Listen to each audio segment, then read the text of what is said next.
الشیطانالرجیم بسم اللہ الرحمن الرحیم رب اشرح لی صدری ویسر لی امری واحلل عقدۃ من لسانی یفقہوا قولی ربی زدنی علما۔ السلام علیکم ورحمۃ اللہ وبرکاتہ۔ کیسے ہیں سب؟ امید ہے سب خیریت سے ہے اور اللہ سبحانہ تعالی ہم سب کو دونوں جہاں کی خوشیاں عطا فرمائے اور اللہ سے ہمیشہ ہمیں کنیکٹڈ رکھے کسی بھی حال میں، آمین۔ آج جوز 13 کی سمری ہے، اس میں سورۃ یوسف آتا ہے۔ یہ واحد ایسا کنٹینیوس ایک سٹوری جیسا، پورا ایک بایوگرافی جیسا، اگر ایک پروفٹ کے بارے میں آتا ہے، دس از دا سورہ، پورا یوسف علیہ السلام کا بچپن سے لے کے بڑے ہونے تک پورا clearly you can find out this in this سورہ، پورے سورہ میں آپ لوگوں کو ملتا ہے۔ تو اب ہم سب کو پتہ ہے یوسف علیہ السلام کا، میں زیادہ ڈیٹیل میں نہیں جاؤں گی، بس وہ لوگ بھائی تھے اور یوسف علیہ السلام کے دوسرے بھائی ان سے بہت جلتے تھے، اس لیے ان کے ابا بہت چاہتے تھے یوسف علیہ السلام کو، اس بات کو لے کے وہ لوگ بہت جلتے تھے۔ اب ہم لوگ بھی دیکھیے، کوئی ماں باپ کے بچے زیادہ فرما بردار ہے تو obviously ماں باپ کو اس بچے پہ یا بچی پہ ایک ٹائپ آف محبت آئے گی۔ ہم لوگ حسد کرتے ہیں، کبھی کبھی حسد کرتے ہیں کہ ان کو ہی چاہتے ہیں، لیکن کبھی بیٹھ کے نہیں سوچتے کہ انہی کو کیوں چاہتے ہیں۔ تو اگر ان کے اندر ہمیں بے شک اچھائیاں ہوں گے، اگر ان کے اندر بے شک اچھائی ہوں گے تو ہمیں ان عادتوں کو اپنے اندر ڈالنا سیکھنا ہے۔ یہ ہوتی ہے عاجزی سیکھنے والوں کا۔ اور سبق یہ بھی ملتا ہے کہ وہ حسد ہونے سے یوسف علیہ السلام کو وہ لوگ بہت ان کے اوپر پلان کرتے ہیں مرڈر کرنے کا، اس طرح ہوتا ہے۔ تو اس سے ماں باپ کو کیا سبق ملتا ہے کہ بچوں میں پارشلٹی نہیں دکھانا چاہیے۔ اگر وہ لوگ ہرٹ ہوں گے نا، پھر بہت ڈفرینسز آ جائیں گے بچوں میں، تو بہت حکمت سے کام لینا پڑے گا۔ اگر آپ لوگوں کو اگر کسی پرٹیکولرلی لڑکا یا لڑکی پہ، اولاد پہ محبت ہو تو بھی ضروری نہیں ہے کہ اس کو ظاہر کرے اور دوسرے بچوں میں ڈفرینس کریٹ کرے۔ بہت ہمیں دیکھ سمجھ کے تربیت کرنا پڑتا ہے۔ تو یوسف علیہ السلام کو خواب آتا ہے، ستارے اور چاند ان کو سجدہ کرے جیسا، پھر جا کے ان کے ابا سے شیئر کرتے ہیں۔ یہاں پہ اور یوسف علیہ السلام کا ایک اسپیشل کوالٹی یہ ہے کہ وہ ڈریمز کا انٹرپریٹیشن بہت اچھے سے جانتے ہیں۔ تو وہ خواب سن کے ان کے ابا کو لگتا ہے کہ سوچتے ہیں کہ یہ ضرور انشاءاللہ آگے جا کے بہت ایک درجات پائیں گے۔ تو اس کے بعد پھر ابھی زیادہ ڈیٹیل میں نہیں جاؤں گی، حسد کے وجہ سے ان کے بھائی جو تھے ان کو گھر دوسرے جگہ جانا پڑا، یعنی ان کو لے جا کے کنویں میں ڈھکلتے ہیں۔ کنویں میں وہاں سے پھر ایک قافلہ جا رہا ہوتا، پھر یوسف علیہ السلام کو لے جا کے وہاں کے ایک عزیز مصر بولتے ہیں، مصر یعنی ایجپٹ، عزیز ہو سکتا ہے شخص، اوتھینٹیفائڈ سورس میں نہیں ہے، منسٹر ہو سکتا ہے، وہاں کے نام ہو سکتا ہے، اس طرح بولتے ہیں، اوتھینٹیفائڈ میرے پاس نہیں ہے۔ تو ایک عزیز مصر کو بیچتے ہیں، تو پھر ان کے گھر میں رکھتے ہیں یوسف علیہ السلام کو۔ ان کی بیوی کی نظر، یوسف علیہ السلام بے انتہا خوبصورت ہے، تو ان کی بیوی کی نظر ان پہ گرتی ہے، یوسف علیہ السلام پہ۔ تو وہ اپنے آپ کو قابو نہیں رکھ سکتی، ایک دفعہ یوسف علیہ السلام سے غلط برتاوا کرنے جاتی، پھر اس وقت اس کے شوہر آتے ہیں، تو پھر الزام یوسف علیہ السلام پہ لگاتی ہے، یوسف علیہ السلام پہ لگاتی ہے۔ تو یوسف علیہ السلام کے عزیز مصر لوگ سوچتے ہیں کہ کرتا اگر پیچھے سے پھٹا ہوا تو غلطی یوسف علیہ السلام کی نہیں ہے، سامنے سے پھٹا ہو تو پھر غلطی یوسف علیہ السلام کی ہے۔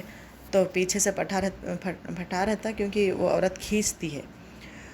تو پھر یوسف علیہ السلام کو وہاں سے جیل میں یوسف علیہ السلام پہ ہی الزام ڈالتی ہے۔ تو یوسف علیہ السلام اس طرح دعا کر لیتے ہیں کہ جب اس عورت کا بیہیویئر غلط ہو رہا ہوتا ان کے ساتھ، یا اللہ میں تیری پناہ چاہتا ہوں، میں تیرے ایسی ریفیوز، یا اللہ دیکھیے اتنے بڑے پیغمبر یہ نہیں سمجھے کہ میں پیغمبر ہوں، میں اس عورت کے بہکاوا میں جا سکتا نہیں سمجھے، امیڈیٹلی اللہ تعالیٰ کو یاد کرے۔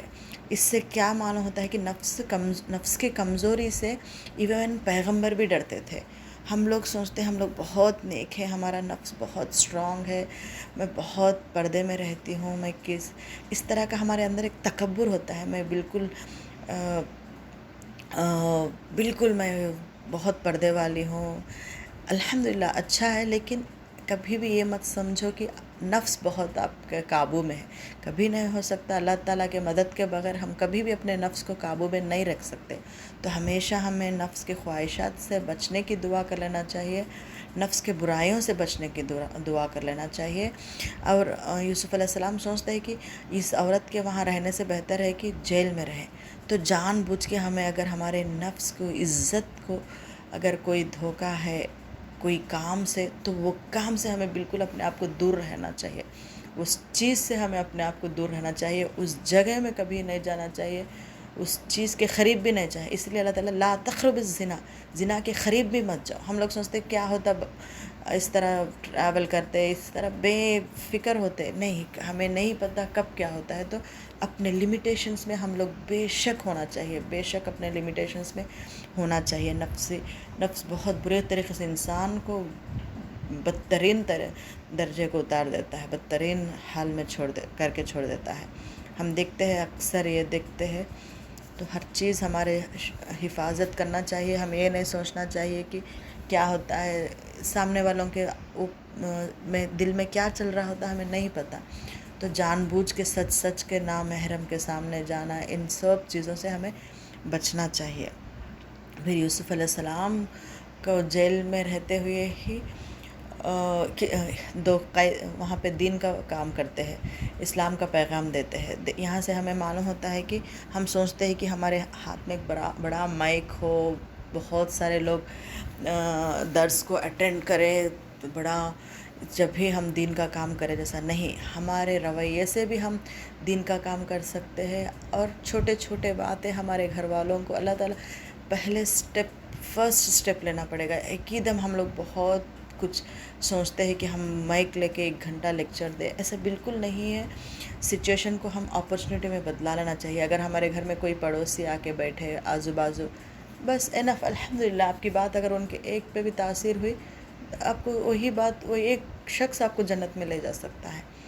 تو اچھے باتیں کبھی بھی موقع ملے تو بتا دیجئے، یہ مت سوچیے کہ میں موقعانے پہ بتاؤں گی، میں بہت درس کے جیسا کر کے گھر پہ انوائٹ کر کے دوں گی اجتماع، اس طرح بالکل نہیں ہے۔ کہیں بھی ریسپیکٹ آف دا پلیس، اگر آپ کو اللہ کا کلام، حدیث یا کچھ بھی بولنے کا موقع ملا تو ضرور بولیے۔ اب ایسا نہیں کہ ہر وقت کہیں بھی دکھو لوگوں کو بولے، ایسا نہیں ہے۔ حکمت سے کام لیجئے، حکمت سے کام لیجئے، انٹینشن، اللہ تعالیٰ انٹینشن پہ سکسیس دیتا ہے۔ اور اور اپنا بیہیویئر ہی پہلا، جو ہم ان لوگوں کو بتا رہے ہیں، انفارمیشن دے رہے ہیں دین کا، آپ کا اخلاق ہی، آپ کیسے ہے، آپ کس طرح ریسیو کرتے ہیں، آپ کا رویہ کس طرح ہوتا ہے، یہی ہے ہمارا عمل ہی پہلا ہمارا جو ہم دوسروں تک پہنچاتے ہیں۔ تو اس کے بعد پھر جو بھائی یوسف علیہ السلام کے خلاف سازش کر کے ان کو ان کے ابا سے دور کرے، وہی بھائی پھر وہاں پہ خوابوں کی تعبیر کرنے سے ان کو ایک منسٹر بھی بنایا جاتا ہے یوسف علیہ السلام کو جیل سے نکال کے۔ تو اس وقت ان کے بھائی جو مجبوری میں رہتے وہ لوگ آتے ہیں۔ تو اس سے کیا سبق ملتا ہے کہ جان بوجھ کے کبھی بھی کسی کو تکلیف میں مت ڈالیے۔ اکثر ہمارے اندر یہ عادت ہوتی ہے، جان بوجھ کے ہم، اگر جیٹھانی ہو تو جان بوجھ کے ہم اپنے دیورانیوں کو، اگر ہم دیورانی ہیں جیٹھانی بھولی ہو تو جیٹھانی کو، اگر ہم ایک بھاوج ہے اپنے ننن کو، یا ننن ہو بھاوج ہے، اس طرح اپوزٹ ریلیشنز کو جان بوجھ کے ہم کبھی کبھی انجانے میں بھی ہو جاتے، لیکن بہت ہمیں کانشیس ہونا چاہیے۔ کبھی بھی کسی بھی رشتے میں درار نہیں ڈالنا چاہیے، کبھی بھی فاسق، کبھی بھی کسی رشتے میں درار نہیں ہونا چاہیے۔ وہ سامنے پلٹ کے پھر آپ ہو سکتا ہے تھوڑی دیر کے لیے کامیاب ہو، آپ کو بہت عزت ملی ہوگی یا کچھ ملا ہوگا، دولت ملی ہوگی، لیکن اللہ تعالیٰ پھر جس کو تم نے ہیوملیٹ کیا، الزام ڈال کے یا کچھ بھی کر کے دور کیا کسی شخص سے، اسی شخص کے سامنے آپ کو نیچے گرا دے گا اللہ تعالیٰ۔ تو بہت ہمیں کانشیس ہونا چاہیے، پھونک کے ہمیں قدم ڈالنا چاہیے۔ زیادہ پھر ڈیٹیل میں نہیں جاؤں گی، بس یوسف علیہ السلام کے قصے سے ہمیں اگر اللہ تعالیٰ پھر دیکھیے کتنا کنویں میں گرے ہیں وہ، پھر ادھر جا کے اتنے تکلیفیں جھیلے ہیں، لیکن جس مقصد کے لیے اللہ تعالیٰ نے پیدا کیا فائنلی اس مقصد پورا کراتے، پیغمبر پروفیٹ بناتے. تو ہمارا بھی اگر اللہ تعالیٰ ہمیں کسی مقصد کے لیے پیدا کیا ہوگا تو بیچ میں اگر ہم اللہ تعالیٰ سے جڑے رہیں، بیچ میں اگر ہو سکتا ہے کبھی کبھی ڈاؤن فال بھی دیکھ سکتے، لیکن اللہ تعالیٰ چاہے تو ہمارے درجات دنیا میں بھی بڑھا دیں گے، آخرت میں بھی بڑھا دیں گے. لیکن ہمیں صبر سے کام لینا چاہیے، حکمت سے کام لینا چاہیے، جلد بازی بالکل نہیں کرنا چاہیے، اور بچوں کے تربیت میں پارشیالٹی نہیں کرنا چاہیے، اور فرما برداری سے ہی ہم کسی کی محبت کو جیت سکتے ہیں. جس طرح یوسف علیہ السلام نے اپنے والد یعقوب علیہ السلام کی محبت جیتی ہے. اکثر دیکھو اپنے بچوں میں بھی کوئی پانی دے رہا تو کوئی جلدی دیتا، کوئی جلدی نہیں دیتے، تو جو جلدی دیتے ہم فوراً ہمارے منہ سے ان کے لیے دعا نکلتی ہے. تو ہمیشہ لوگوں کے دعا میں ہونا چاہیے، اور کبھی بھی رشتوں میں درار نہیں ہونا چاہیے، حسد نہیں کرنا چاہیے. انشاءاللہ اللہ تعالیٰ اگر موقع ملے گا تو ڈیٹیل میں اور کریں گے. شیئر کریے، ثواب جاریہ بن سکتے ہیں ہم لوگ کسی کو قرآن کے قریب کرنے میں. اگر آپ سبسکرائب رہیں گے تو انشاءاللہ نیکسٹ جوز اپلوڈ جب کروں گے انفارمیشن آ جائے گا. سبحانک اللہم و بحمدک، نشہد ان لا الہ الا انت، نستغفرک و نتوب الیک. السلام علیکم و رحمۃ اللہ وبرکاتہ.